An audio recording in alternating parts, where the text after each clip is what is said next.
I like that opening prayer from last week, and if I can find it again, we'll do it again. Dear Lord, eternal God, we trust in the assurance that whatever two or three are gathered together with your Spirit, you will be present. We give thanks for a community of faith where we can gather with others to wrestle whatever concerns that are laid in our hearts. Guide us today as we continue with this study and keep us open to fresh understandings and insights that can lead to continual growth. In the name of Jesus Christ, amen. Amen. So, Adam, just as a way of introduction, Adam Hamilton says that over the last 15 years, he's had more questions about the topic of homosexuality in the Bible than any other topic that he's written about in his book. That's a fairly profound statement, I think. It is. It's because it seems to be on everybody's minds, and it seems to be it's been a national debate for years. And it's just interesting that there's so many diverse opinions, and there's been so much dialogue, and some of it is pretty vehement. And not all the dialogue is here in the U.S. Oh no, it's international.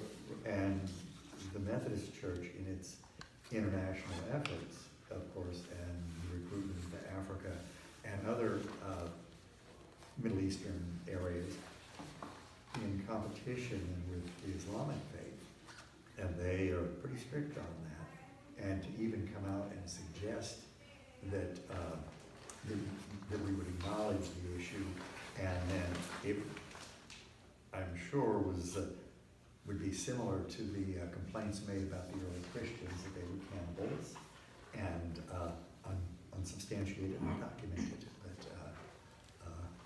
But that does present the hierarchy in the international church with some real problems. I know in some countries, like I think it's Iran, you can still be put to death. And the practice still exists in some African countries, and in even where it's not a legal matter, being beaten to death and that it is not unheard of. No, it happens here. Just that boy, 10 years ago or whatever. In Wyoming. Yeah.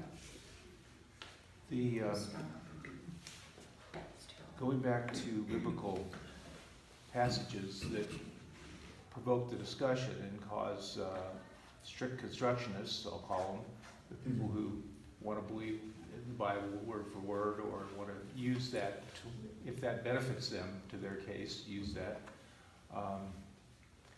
Starts off and talks about in Genesis, the Sodom and Gomorrah being destroyed.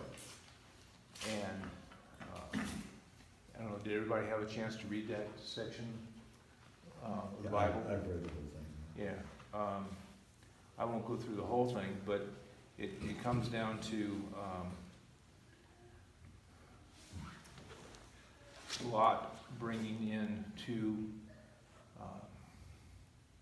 travelers or missionaries, called them angels, who he brought into his house, and a crowd develops, and the crowd says, send out that visitor, so we can attack him, basically, because he's a visitor, and we don't want visitors in our community. The way they attack him is through male sexual relations, and that's just, it's not done as sexual relations. It's done as a way to overpower somebody or demean them. So here again, we have somebody who offers up their virgin daughters as opposed to the visitor. We read that last week, I believe it was, in one of the other in Judges, I think it was. So if you read through the various sections of the Bible that are referenced, that talk about homosexuality, there isn't a single one that talks about a loving relationship. Every passage deals with some abnormal relationship. And to try to equate the Bible sayings and Bible verses with the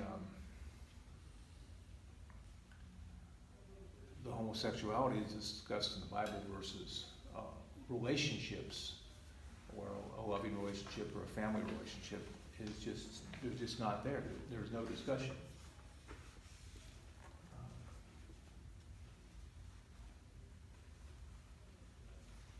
Do you think that has the influence of the time of the Bible? I mean, today it's totally different. I mean, it's loving relationships, which was non-existent back then. It And sure the Greeks just had sure wasn't fun. discussed, yeah.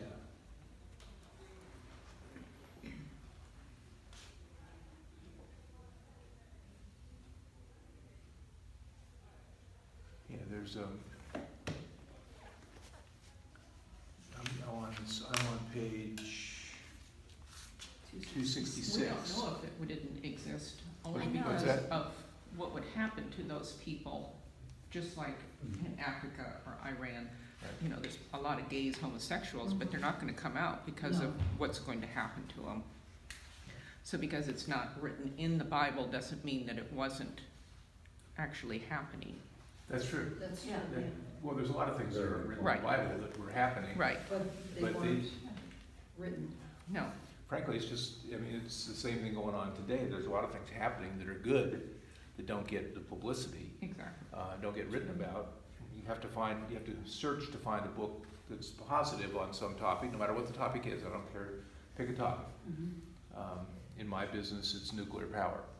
So it's really hard to find, other than in the technical literature, good articles about nuclear and nuclear power. And I've been fighting that for my whole career, 50 years of bad press because of whatever, fears and those kind of things. And it's the same kind of thing no matter what your topic is, whether it's global warming or interpersonal relationships. The press, the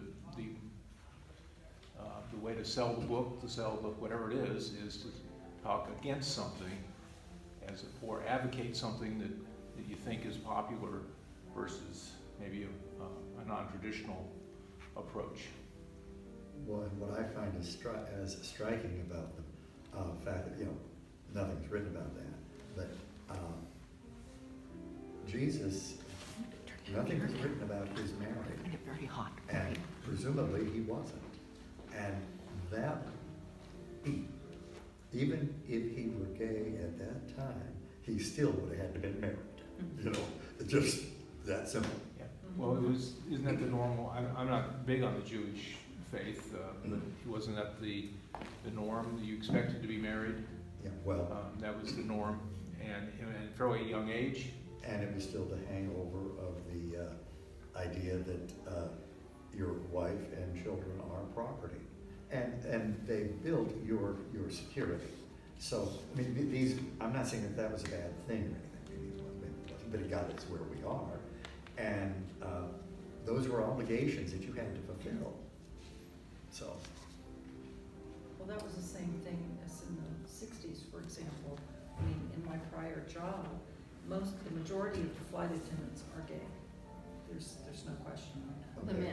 And the men. Men, And there are some lesbians, but they're totally different. yeah. But most of them, my age, had been married, had kids, and then Oh. they came out when they felt comfortable coming out. Okay. But most of them or my age were married prior, because that was the expected thing to do. I'm one of those.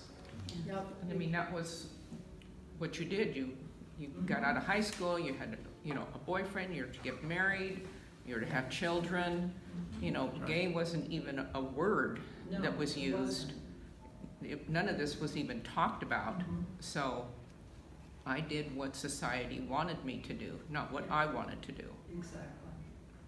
So you Very knew interesting. young that you I don't had- think I didn't have a word for it because it was not discussed.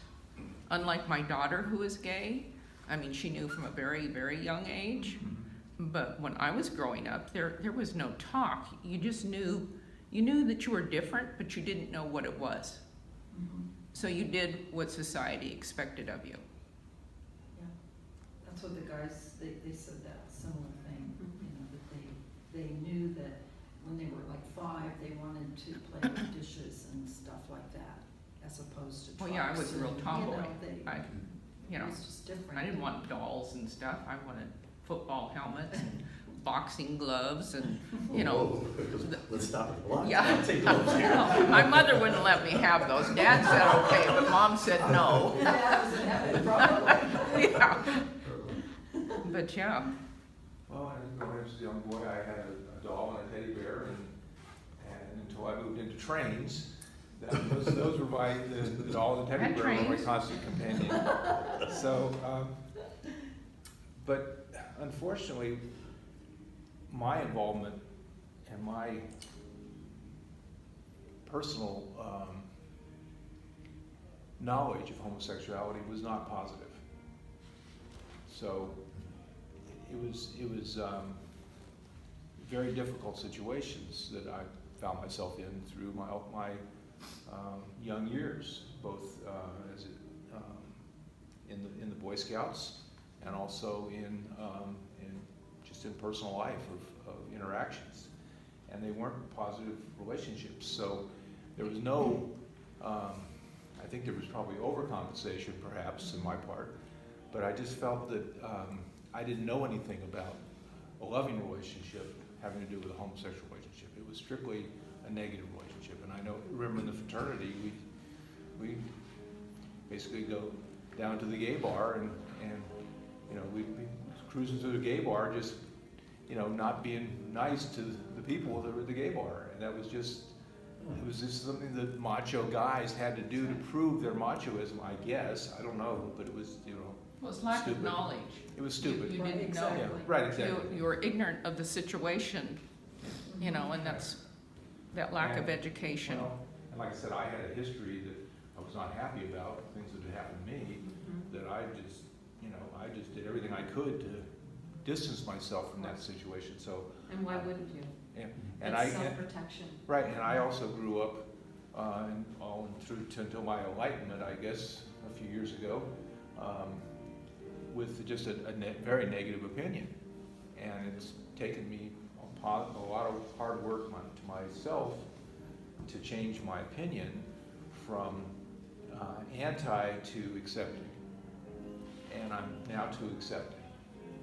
I'm not to advocating, and I probably will never get to advocate, but I'm certainly going to be accepting, and I've been accepting, and I can deal with it a lot better, more maturely, but I couldn't deal with it for many, many years. And when you, bottom line, Scott, in my opinion, it's the accepting that's more important than the advocating, Yeah. in my Oh, opinion. absolutely. You know, you will never see me march in a pride parade. You will never see me do some of the political, you know, things that, you know, some people who are gays or lesbians, I mean, you know, they really, you know, go to that point to make their point. And my point is, I am me. Please accept me, and please love me for me. There are many, many, many, many people and situations in my own personal lifetime that I never came out as being a lesbian. I lived in this town for many, many years before I actually said the words to someone, and that was only because they asked. Because I wanted people to accept me for who I am. So I get And that. I believe that's the right, personally, that's the right thing to do. I get very upset when I see organizations that are the advocating side, and I get very upset when I see the bashers, organizations that are trying to, I don't care which side you're on. I mean, I can't think of any time I've marched other than in uniform in a military parade or something, and in my color guard or in the drill squad. So my marching was always done with that, and I can remember in the 60s, late 60s, and 68, which was the prime time, 67, 68, for the first time when we were out on the quadrangle doing our Wednesday afternoon marching with the ROTC group, and we had started to see protesters out there protesting us marching. And protesting the war. Okay, well, I believe that's people's rights to protest the war, but when they got disruptive to our marching, we had to move our marching indoors so we could control the situation. It was kind of hard to do our marching. But those are the kind of things, the protests, the anti-groups on either side of an issue, to me, are what I want to make sure that our church is not doing. And that's why I've been very advocating to make sure we're taking what I think is the appropriate stand on any of these kind of things. That we want to be non-political and non-advocating, other than religious freedom and belief in our Lord and those kind of things, as opposed to trying to advocate some social justice activity. So you'll hear me say that more than once. Probably have heard me, and you will hear me.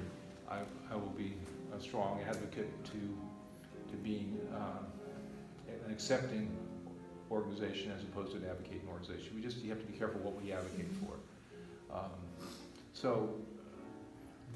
Getting back to our text a little bit, I do want to point out how the polls have changed over the years, and Hamilton mentions that in 2001, a Gallup poll found 40% of Americans felt homosexual relationships were morally acceptable, and that changed 12 years later to 59%. A major switch, and I think that's part of what has led to the laws changing and the more accepting now by most political organizations, governmental organizations, that this is now an acceptable thing for the government and marriages and things. For years I was always saying, don't call it a marriage. That was I said, well, you can have a union if you want, but don't call it a marriage, make it a contract. Well, then that's because of non-understanding that it's not any different. A loving relationship isn't any different, whether it be a male-female, traditional loving relationship, to my standpoint, again, traditional, versus a different one for a different mix of males and females. But I think that goes back to the laws, how the marriage is looked at legally. Right.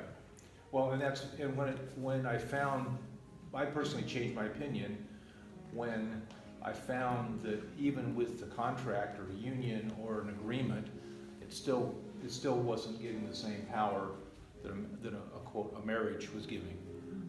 Not sure why that is, but that's what the case was. Education. Yeah. It comes back to being educated about what this unit is. It's like your unit. Yeah.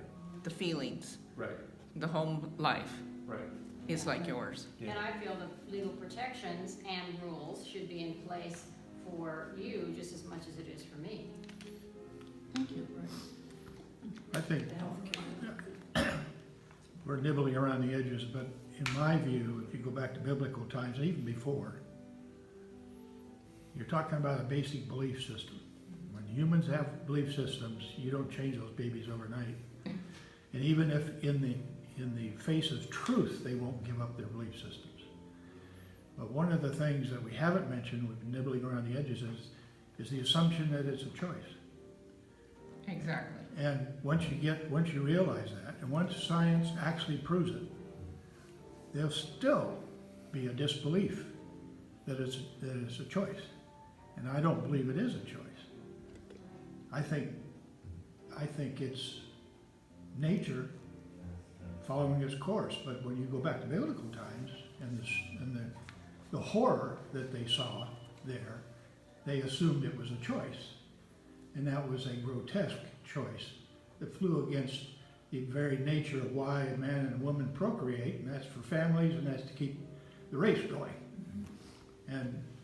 And then they could learn how to write, so they wrote it down. And we're still basing our lifestyle We on read it as stuff the that was gospel, written didn't we? 2,000 years ago. We read it as the gospel. Yeah. You know, we read it as a Torah first and then the gospel. And Hamilton makes a beautiful choice about the mistakes people make when they take the Bible literally as they treat it as a rule book. But there's no science behind any of this.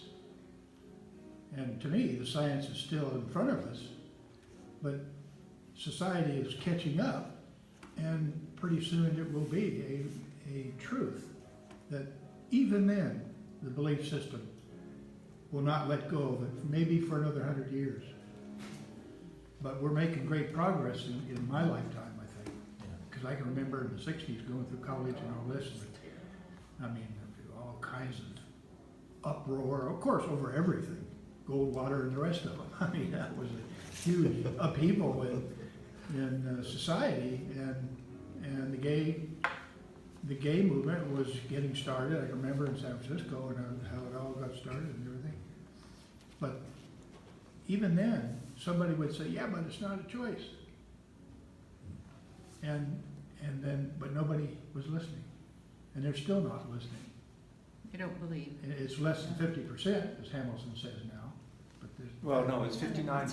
59% Yeah. believe that it's okay, morally. yeah, that's what I'm saying. The Yeah. disbelief is less than half now. Right, yeah, Yeah. yes, okay, yes, exactly. And it's coming along, but I think a whole generation has to replace what's out there. It's just, you're not gonna change those belief systems. Well, the other, I'm sorry, did I? No, but cut you off? I think the way to do it is to point out, is to challenge the belief system, that if you believe it's a choice, you better go back, go to the mirror and take another look and think about it for a minute. Think about if it was not a choice and you were in this situation, what would you do? Yeah. Well, But it was always presented as a choice, as when we were growing up. It is, And that's may not be the case, but that's how it was presented, at least. It is not the case. Okay, well, Yeah, again, I I don't said I don't have. I will challenge you, That's tell you. That's fine. I don't have That's personal exactly knowledge. the That's my point right Yes, there. Mike. Yeah. Yeah. Yeah. No one would choose to live Yes. And have I- like some of us have I had to don't, live. yeah, again, that's good to know, Mhm. because it makes it much easier to accept if we recognize it's not a choice, because if it's a choice, then you can say, as my fraternity brother continues to say, he's still not accepted at this point, and he's very an advocate the other way, very conservative, Mhm. but he's very conservative in everything he does. But when you lose your family, you are afraid of losing your job. And in my particular situation, because I was out much earlier than Susan was, I feared losing my daughter. So, as I said, no one would choose to live with those kinds of fears if you felt otherwise. And I don't believe the problem is based totally on belief in choice, belief or non-belief in the choice. Some of it is just human reaction to things, just like right now, Republicans and Democrats are polarized in some circles where they don't even talk to each other, they hate each other. And that's just one example of how they get polarized. Abortion is another thing where, some people say, oh, absolutely it should be legal and absolutely it shouldn't. The same with homosexuality. It's that redneck mentality that some people have, that they're just not open to thinking about another way of thinking. redneck or doctrine. I mean, it's church, you know, Yeah. it's church Exactly. doctrines too Yeah, it's that. not it's not really, in this case, I don't think it's redneck. I think it is doctrine, it's what you've been grown up, it's your belief system, it's what you've been told Mhm. from the pulpit, from your dinner table, whatever it's been. It's social, it's church, it's, you know, there are so many, you know, But it gets reinforced here. Everybody runs Exactly. back to this to exactly. defend their position. So They when go are back you to gonna this. start rewriting the rule. Bible? Yeah. I have a comment that Yeah. when I read those statistics in there, I asked myself, so what has changed? What is going on that's changing these statistics, changing our belief system? And I was going through life thinking about this and noticing that on the old movies, old TV shows and everything, that homosexuality was ridiculed or made comical or something like that. And you're not seeing that anymore on TV and in Well, movies. just the opposite.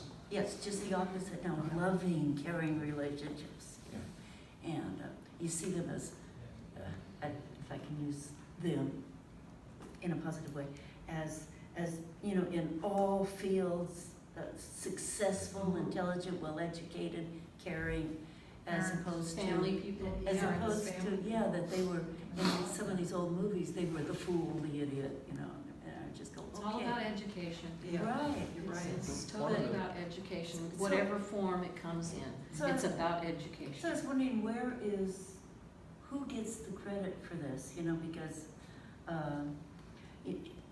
is it the people that marched in the parades? Is it Hollywood? I can't imagine Hollywood but they're the ones changing this. And there's a lot of homosexuality in Hollywood. Maybe they have decided to let's make this visible and out there and in your face positive. It's Well, everywhere, it's just that Hollywood has so much more medium to see. Exactly. I mean, obviously Connie and I are not Hollywood, but we're out there doing our, Excuse me. well, you are, yes. We're out there educating, Yeah. you know, just not quite at the level that Hollywood is. Yeah. To me, I think it's gone too far from the Hollywood standpoint, because you can't watch a TV show nowadays without it being thrown out to me, and I think it's in my face. I wanted to go back to something Hamilton pointed out, and I'm not sure that the statistics are right, but he's saying it's 5% of the population. 10 is what they normally say. Okay. I think he said 5, but this was written a few years ago. Mhm. I think now they're saying that 10%, they're estimating 10% of, you know, population are gay. Yeah, and I think it could be the difference between 2013 and 2018 is more people are now being able to come out and say that they're gay based on I agree with you too. acceptance. I think it's, Hollywood especially, has really gone the extreme. Because I even sometimes go, really? You know? But, you know, to kind of give some insight to what you said, the education is extremely important. And as long as good education continues, what's starting to happen because of that, and because of more acceptance by population, more people feel more comfortable coming out. But now, I don't want to give Hollywood too much credit because James Dean, Rock Hudson, and then even some before that were the leading men Yeah. roles were apparently I say, let's gay, give them gay, and It never came out. but they didn't come out. Not until the very end. Until they died. It wasn't Or such until a somebody simple came out one. after the, and told them what the stories were. And you have more to say about that? I think they're doing it because it sells, and the opinion has changed, and they're jumping in on the market. And Okay, see, that perhaps, was one of the questions I had. But But- by the same token, because more people see more of it, then it generally becomes more acceptable. Well, and part of it is shock value, like the language in movies right now, I think is just awful. Yeah, I agree. And You they're watch doing John it for Oliver. shock value, Yeah. you know, and the same with the homosexual issue, and the same with other things, sex on the screen, you know? Yeah. It's the shock value that they're after, But, to sell. and whether it's male, female, or homosexual, what they're doing in Hollywood now is not necessarily loving relationships. They're using, just as they used to use, men attacking women, and if you watch SVU, it's all, that's all that the whole show is just about. Now they're having a few cases where it's the women who are out stepping out on their female partner, and the interactions that are going on with those relationships. So I don't know how much of it's of Hollywood trying to make a social change. Is just Hollywood trying to do what Hollywood always does, like everybody else, is make a buck. And if they think that controversy or that topic is going to sell their show or bring in the tickets sales or whatever it is, that's what they're going to do. Okay, and I don't have a statistic on this, but it seems as though there may be a higher percentage of gays in the entertainment industry. Now, it may be that my view is skewed because I've heard of some famous figures, and if so, then it is easier for the Hollywood group to say, hey, yeah, let's just move with it. I'm comfortable with it. Rather than say, oh my God, well, hey, what would I write about this?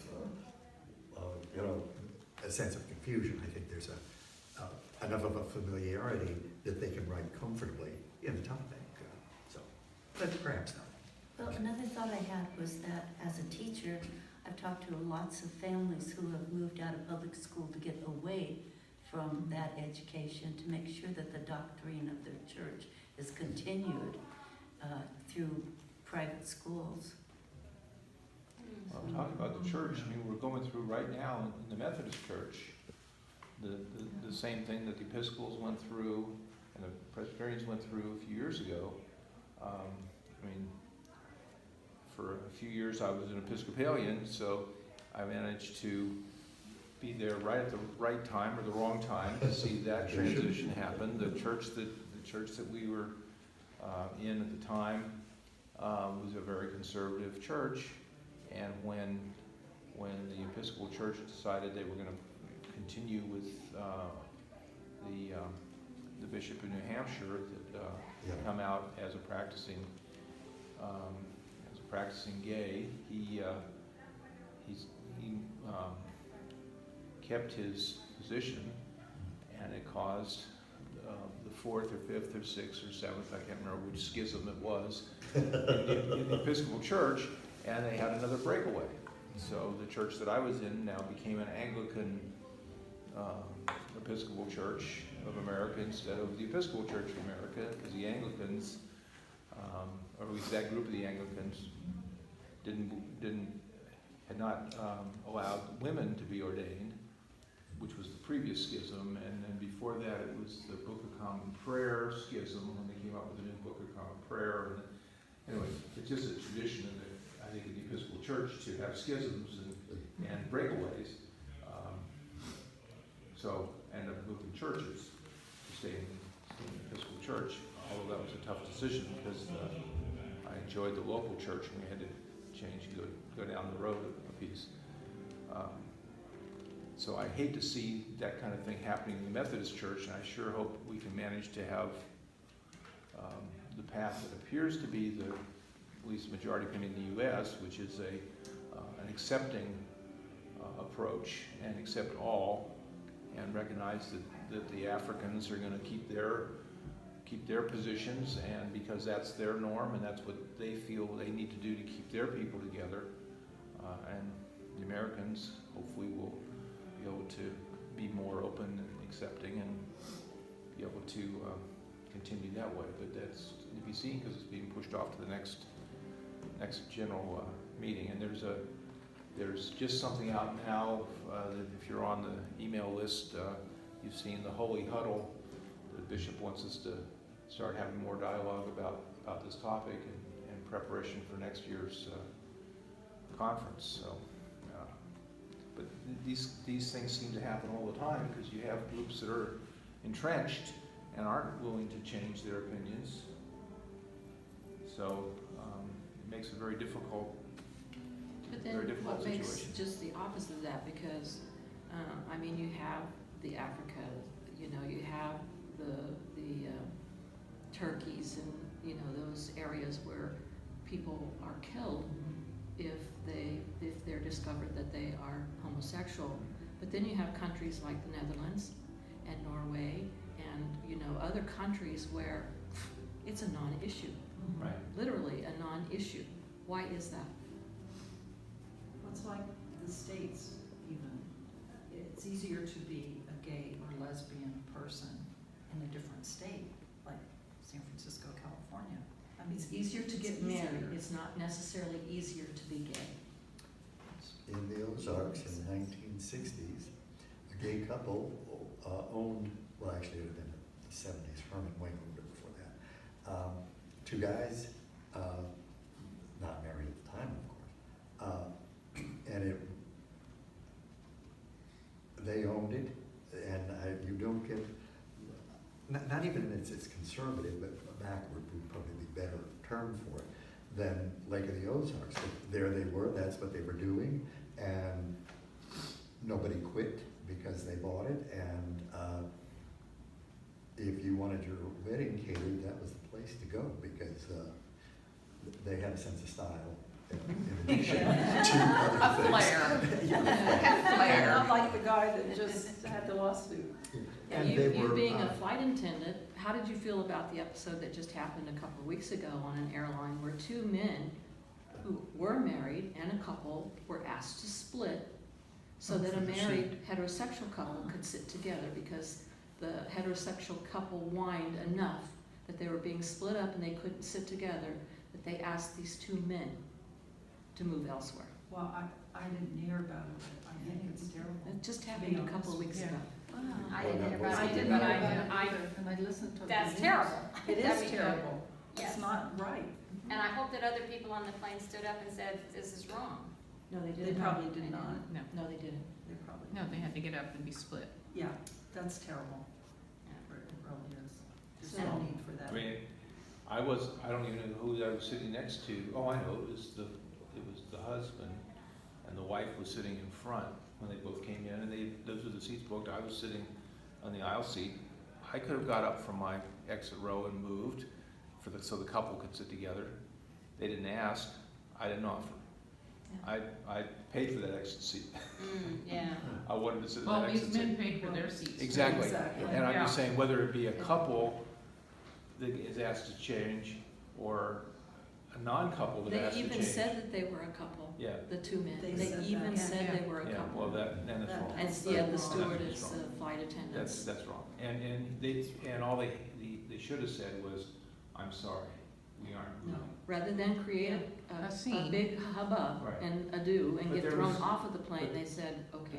They have no ability to throw them off the plane for why not change their seat. You know, things. Well, that's still- not, they're not if supposed enough to. hubbub is happening and they keep insisting, no, we're not going to, sure they do. You see people thrown off planes for a For lot no of reason. things. But there's You don't no- want to cause that Yeah. uproar, No, though. and I understand that, but it's not like the flight attendant was asking them to leave the plane for some other reason or do something else. I mean, that But would all be those other another- people on the plane, why did they pick on them and not somebody Right, else? exactly. Single. Exactly, Mhm. exactly, two individuals, Exactly. Yeah. yeah. I have a question for you guys, I don't know if you know the answer, but in adoption today, is it harder for a gay couple to adopt a child than it is for a traditional couple? I'm gonna let her answer that because she has a daughter that's, We each have a daughter that's gay. And my daughter is married. And they went through the foster system so they could foster children. And they were treated just like, you know, everyone else. And they have received a foster child. So in that sense, there hasn't been an issue. Adoption-wise, I don't know, they haven't No, but I don't think that they, my point being, I don't think where, in this particular instance, where they live, I Yeah, don't think they would have a problem. They live in Where do they DC, live? Maryland, Oh, okay. right? You know, there Washington wasn't, DC area. there wasn't an issue at all. I Maybe if know. you lived in Utah or Montana or Wyoming, Yeah. I would think that there Iowa. would be more of an issue there. Yeah. I think location has a lot to do with that. But it didn't with them with the fostering. And that's why I made the comment that I did a while ago, in that, yes, it is easier to get married in some states, but that does That not doesn't make mean it that it's day-to-day life. easier to live still in those states. You know, everything we've discussed this morning, you could apply to race. The entire, Yeah. I'm thinking to Yeah. myself, That's we right. think That's we're exactly advanced right. in that area, we're Yeah. not. We're not. No. I mean, And- under still this comes. president, it has really come out. You're right. You're It's exactly everywhere. right. Well, So that those belief systems don't go away. Yeah. I'll take exception to that last comment. We won't get into the politics. So, but I don't think it's just race. I don't think it's just homosexuality or heterosexuality. I don't think it's any of these things. I think it's all of these things. And our society continues to change and evolve. Some societies are not continuing to change and evolve. Going back to the Bible, and we'll discuss next week, we'll continue this topic next week, and we'll talk a little more about Hamilton's 3 different categories of how to read the Bible, and how we place the different passages into those categories of, I'll get to the right words here to make sure I've got them. I'm going to throw out chapter numbers then too. Yeah, we're still in chapter 29. Okay. And he talks about three different ways to interpret or read the Bible. And why I can't find that right now, I don't have it underlined, I will get it. It has to do with reflects the timeless will of God for human beings. It's on page Looks like- 121. Well, it's also on 270, 273, so that's the first one. Does the passage reflect the timeless will of God for human beings? Does it reflect God's will at a particular time, but not for all time? And the third one is, does it reflect the culture and historical circumstances which they were written, but never reflected God's timeless will? And we also have to look as part of this is what did Jesus say about it, and how did he act? So next week we'll talk about the other passages that are mentioned both in the Old Testament and the New Testament, and talk about how those three methods of reading and interpreting the Bible play out in these passages. And it's very consistent with what we did last week, which was the role of women in the chapter of women need other play. Okay? Should we close with a brief prayer? Dear Lord, we thank you for this time together. It's always a pleasure to meet and talk and get other people's ideas and inputs into topics of today, and to hear about your word and how to interpret your word as we move forward in our lives together. In Jesus' name we pray, amen. Amen.